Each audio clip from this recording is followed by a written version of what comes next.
What if I told you that 2,000 years ago, a group of men, slaves, emperors, and prisoners of war, figured out the exact blueprint for inner peace, unbreakable discipline, and a life without regret? And what if the reason you feel anxious, overwhelmed, or stuck right now isn't because you're broken, but because no one ever taught you what they knew? Welcome back to Silent Billionaire Mindset. If you are tired of the noise, tired of the chaos, and ready to build a mind that nothing can shake, hit subscribe right now. Because today, we're not just talking philosophy, we're giving you 15 weapons. And here's my promise to you: watch until the end and like this video as we go, because principle number 15 is the one most people never hear. And it might be the difference between surviving your life and commanding it. Let's begin. Imagine two men. The first is the most powerful ruler on earth.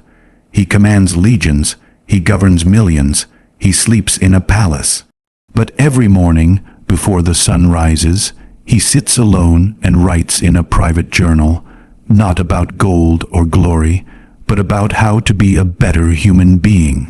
His name is Marcus Aurelius. The second man is born in chains. He has no money, no status, no freedom.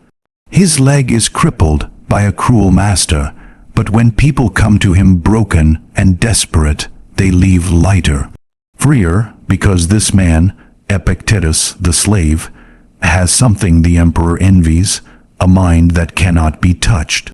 These two men, from opposite ends of the ancient world, discovered the same truth, and that truth became Stoicism. Not ivory tower philosophy, not self-help fluff, a survival manual for the human soul. Here are the 15 principles that will transform you starting tonight. Principle number 1, the inner citadel. You cannot control the storm, but you can control how you stand in it. The Stoics believed that inside every human being is a fortress they called the inner citadel. No army can breach it. No insult can crack its walls. No tragedy can burn it down unless you open the gate. Most of us leave the gate wide open. We hand the keys to a rude comment, a bad review, a stock market dip, and then we wonder why we feel like victims.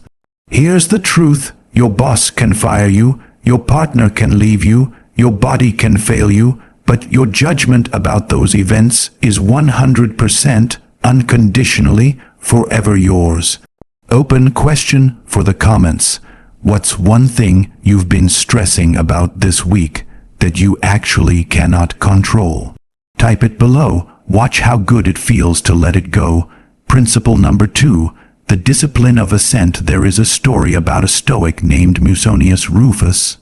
A soldier once screamed insults at him in public, threatening to kill him. Musonius didn't flinch. He didn't run. He simply said, "You are not threatening me. You are threatening that body over there. As for my mind, you cannot reach it." Between every event and your reaction, there is a tiny gap. That gap is called ascent. Your power to choose which thoughts you agree with. Most people skip the gap.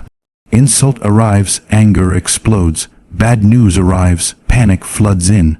The Stoic trains themselves to pause, to breathe, and to ask, is this thought true? Is it useful? Is it within my power? If not, they let it pass like a dark cloud. Try this today. When something irritates you, whisper, "That's a fact.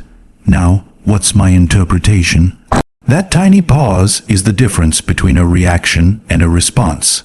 Principle number 3, amor fati. Here's a word that will change your life. Amor fati, the love of one's fate. Not tolerance, not resignation, love.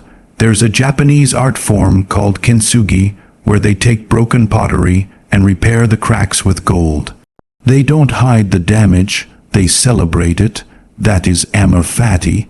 Think about the hardest thing that ever happened to you. The loss, the betrayal, the diagnosis. At the time, you would have done anything to avoid it, But now look at who it made you. Look at what it burned away. Look at the gold in those cracks. The Stoics weren't delusional. They knew pain hurts. But they also knew that resisting pain multiplies it tenfold. Say this out loud right now. This happened, and I will use it. Principle number 4. Memento mori. In ancient Rome, when a victorious general rode through the streets in triumph, crowds cheering, flowers falling, a slave rode beside him in the chariot. And that slave's only job was to whisper in the general's ear, "Memento mori, remember that you will die," not to depress him, to sober him, because the man who knows his days are numbered stops wasting them. He sends the apology. He starts the dream. He says, "I love you," first. He stops saying someday to everything that matters and yes to everything that doesn't. You are going to die. That's not morbid. That's the most motivating fact you will ever hear. Ask yourself tonight, if I had 1 year left, would I still be living this way? Principle number 5. Premeditatio malorum. Most people avoid thinking about loss. The Stoics did the opposite. They ran toward it. Every morning they practiced something called premeditatio malorum, the premeditation of evils. They would imagine the worst things that could happen: losing their home, losing their health, losing someone they loved. Why not to live in fear, to strip surprises of their power, and to feel raw, unfiltered gratitude for what they still had? Try this tonight. Think of one thing you love, your child, your health, your freedom. Now gently imagine life without it. Feel that ache. That ache is gratitude waking up. And when loss finally comes, as it always does, you won't be blindsided. You'll be ready. Principle number 6. The view from above. Marcus Aurelius had a secret weapon when he felt overwhelmed. He called it the view from above. He would imagine himself floating up, above Rome, above Italy, above the Mediterranean, higher and higher until the whole earth became a pale blue dot. And then he would look back at his problem, the invading army, the lying senator, the plague, and ask, how significant is this really in the vast sweep of time and space? Your problem is real, but it is not as big as your mind makes it. Tonight, when you lie awake spiraling, zoom out. 10 years from now, will this matter? 100 years? You are a tiny flame burning briefly in an infinite dark. That doesn't mean you don't matter. It means this problem doesn't get to own you. Principle number 7. The obstacle is the way. Marcus Aurelius wrote 4 words that have saved more lives than any general in history. The impediment to action advances action. What stands in the way becomes the way. Let me tell you a modern story. Thomas Edison's laboratory burned to the ground, millions of dollars of equipment, years of research, gone in flames. Most men would have collapsed. Edison watched the fire, then called his son and said, "Go get your mother. She will never see a fire like this again." Then he said, "All our mistakes are burning. Thank God we can start fresh." That is Stoicism on fire. What's blocking you right now? The rejection, the failure, the closed door. Stop asking, why is this happening to me? Start asking, what is this asking me to become? Principle number 8. The discipline of want. Epictetus said, don't explain your philosophy, embody it. You don't become disciplined by reading about discipline. You don't become strong by watching strong people. You become disciplined by doing one hard thing before breakfast, by keeping one promise to yourself, by saying no to comfort when comfort would make you weak. There's an old Stoic exercise. What would the person I want to become do right now? Ask yourself that question, then do that thing, not tomorrow, not next week. Now, that's not philosophy. That's a fight, and the only opponent is the version of you who made excuses. Principle number 9. Voluntary discomfort. Seneca was the richest man in Rome. He had everything, and he regularly slept on a hard floor, ate stale bread, and walked barefoot in the snow. People thought he was insane. He was training. He wanted to know, if I lost everything tomorrow, would I still be okay? Modern life has made us dangerously soft. We panic when the Wi-Fi drops. We rage when the coffee order is wrong. We have temperature, controlled everything, and zero tolerance for discomfort, and then we wonder why we fall apart at the smallest real problem. Choose discomfort before it chooses you. Cold shower, skip a meal, take the stairs, walk in the rain. These are not punishments. These are proof that you don't need comfort to be calm. Principle number 10. Sympatheia. Here's what people get wrong about Stoicism. They think it's selfish. Just focus on yourself. Don't care what others think. But the Stoics believed in something called sympatheia, the deep, unbreakable interconnectedness of all things. Marcus Aurelius wrote, "What injures the hive injures the bee. Your neighbor's struggle diminishes you. The stranger's pain echoes in your world. You are not a lone wolf. You are a node in a living web, and a truly strong person helps." They serve, they lift, check on someone today, not because you have to, because you're connected, and that connection is not a weakness. It's the whole point. Principle number 11. The art of acquiescence. This is the hardest principle. Acquiescence means surrendering to reality without surrendering your effort. The rain falls. You cannot stop it. But you can open an umbrella and keep walking. So many of us exhaust ourselves fighting what already is. Fighting the past, fighting the unfairness, fighting the laws of physics, and while we're fighting reality, reality is moving on without us. The Stoic says, it is what it is. Now what's my next right move? That's not weakness. That's the deepest strength there is. Principle number 12. Silence is a weapon. There's a reason this channel is called Silent Billionaire Mindset. The most powerful person in the room is often the quietest. The Stoics didn't argue on street corners.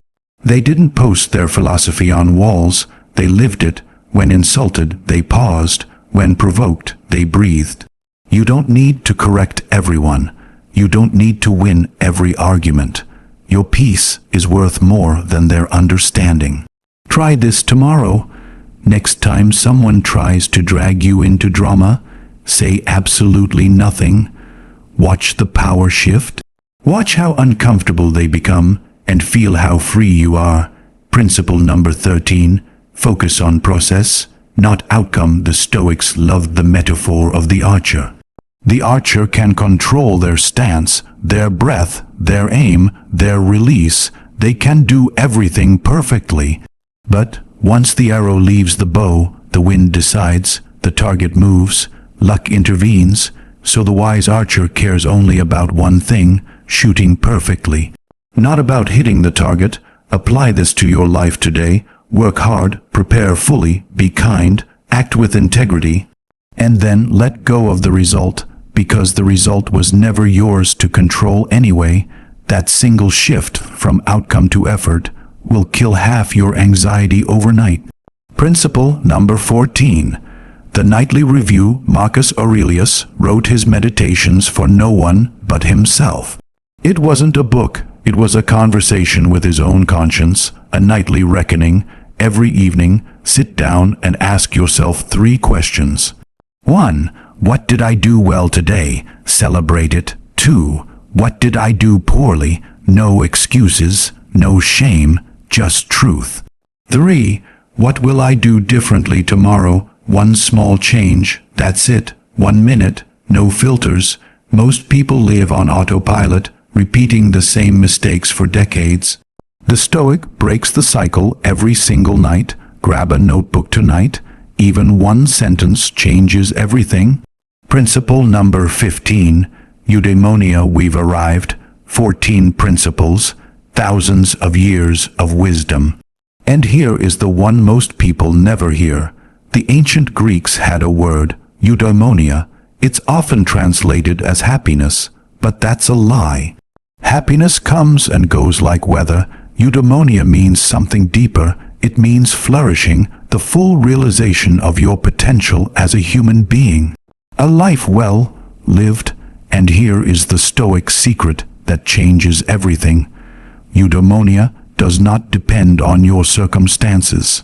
Not your bank account, not your relationship status, not your past, not your future, not whether people like you or leave you or betray you. Eudaimonia is built from one thing and one thing only, the consistent choice to live with wisdom, justice, courage, and self-discipline. Right now, in this messy, imperfect, beautiful moment, the slave Epictetus had it, the emperor Marcus Aurelius had it, and you, right now, with nothing but your own mind, can have it too. You don't need to get somewhere to be whole. You already have everything you need to deal with everything life can throw at you. The only question left is, will you use it? Let me leave you with this. The Stoics are gone, their empires crumbled, their bodies turned to dust. But their words survived, not because they were famous, not because they were rich, because they were true. And now, those words are in your hands. Here's your final open question for the comments. Which of these 15 principles hit you the hardest? Number 3, number 7, number 15. Type the number right now. I read every single one. If this video added even one tool to your mental arsenal, do 2 things for me right now. First, hit the like button. It tells YouTube to send this wisdom to someone who needs it tonight. Second, subscribe to Silent Billionaire Mindset and turn on the notification bell. Because every week we turn ancient wisdom into modern strength, and I don't want you to miss what's coming next. There's a playlist linked in the description. Start there. Your future self will thank you. Until next time, stay silent. Stay grounded, stay unshakable, and remember the obstacle is the way. Silent Billionaire Mindset, out.